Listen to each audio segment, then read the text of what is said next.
Hello guys, welcome sa ating lecture 3 kung saan mag-draw na tayo ng mga beams and columns. And itong structure na gagawin natin, ito na rin yung gagamitin natin hanggang sa umabot tayo sa analysis saka sa design.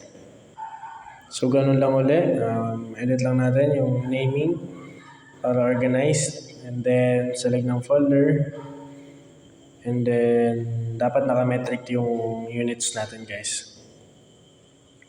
And then create. Then yung step lang natin ng lecture 1 and 2, apply lang natin dito. Gawa tayo ng origin, 0 enter. Then select nodes.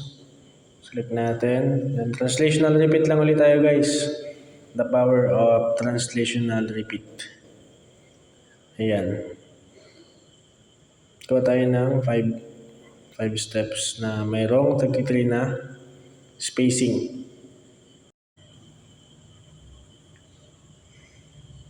Ayan, and then along X, click OK. So yan, meron tayo along X na nodes. So select all, translational repeat ulit. Then along Y naman tayo para diretso second floor tayo. 2 steps para second floor.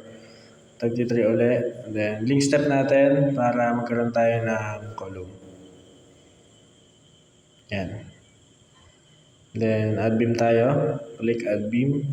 Yan. Node to node guys ang pagpindot natin.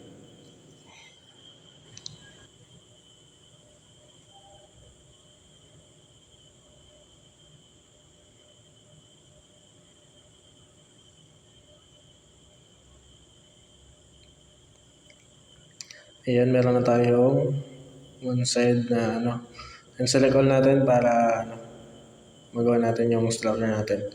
So dapat ay along Z. So 2 steps para dalawang room, then may 3 meters na spacing.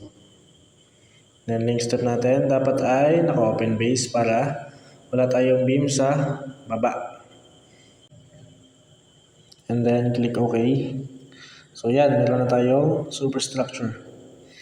And then now gagawa tayo ng intermediate beam para sa ating stairs. So kailangan yan. So yan, dyan natin napili sa part na yan. So select natin yan. And selected objects para ma-isolate. Then 3D natin. Yan yung part na yan guys, yung lalagyan natin ng intermediate beam.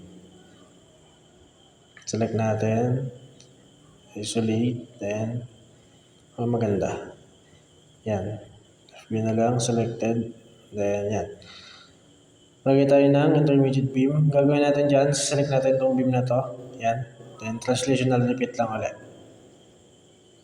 Dapat ay along X. So positive X. Kapag pabaliktad, negative naman. So 1.5 siguro.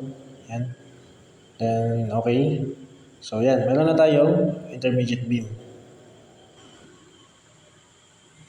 Then, display hole structure natin. So, yun. Okay na. Meron na tayong intermediate beam sa ating superstructure.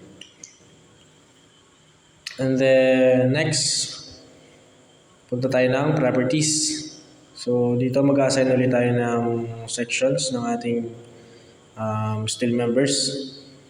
And then, click natin yung standard para makapili tayo ng section natin para sa ating members. So, hanapin natin yung W. Ayan.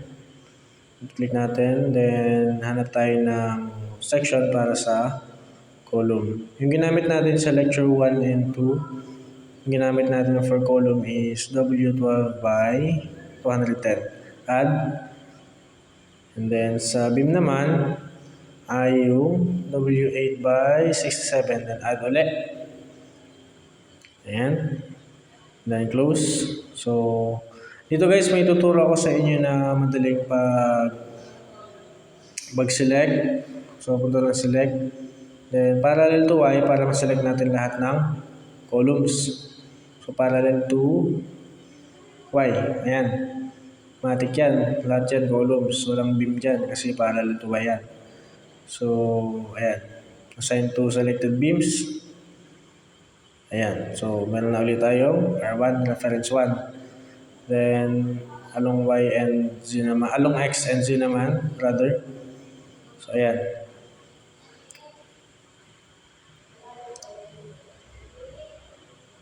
So, dapat ma-select muna natin yung section then bago tayo select ng members. So, parallel to X and Z ulit. Select natin. Then, assign to selected beams ulit. Assign. And yes. And yun. R2. Reference to agad. So, display structure. So, yun. Maganda. Then, materials tayo. So, mag-create tayo ng ating materials, guys.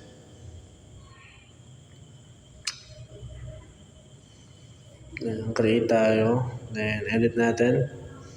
For example lang. For example lang to guys pwede nitong ibahin. Lalo na kapag we're talking about professional na. Or sa mga nagtithesis. Yun. So, halimbawa, A50. So, A50 tayo guys. A50. So, pangalan natin still A50. Then, edit natin ang kanyang density. Gawin natin 77. And then, yung FY and FU niya. So, dapat yan ay 350,000 kasi naka MPA dapat. Then, 450,000. And then, edit din pala natin tong Young's modulus guys. Dapat ito ay 2.5. Ayan, tagalin lang natin yung 0. So, yan. Ganyan dapat. And then, okay na to. Then, click OK. So, yan.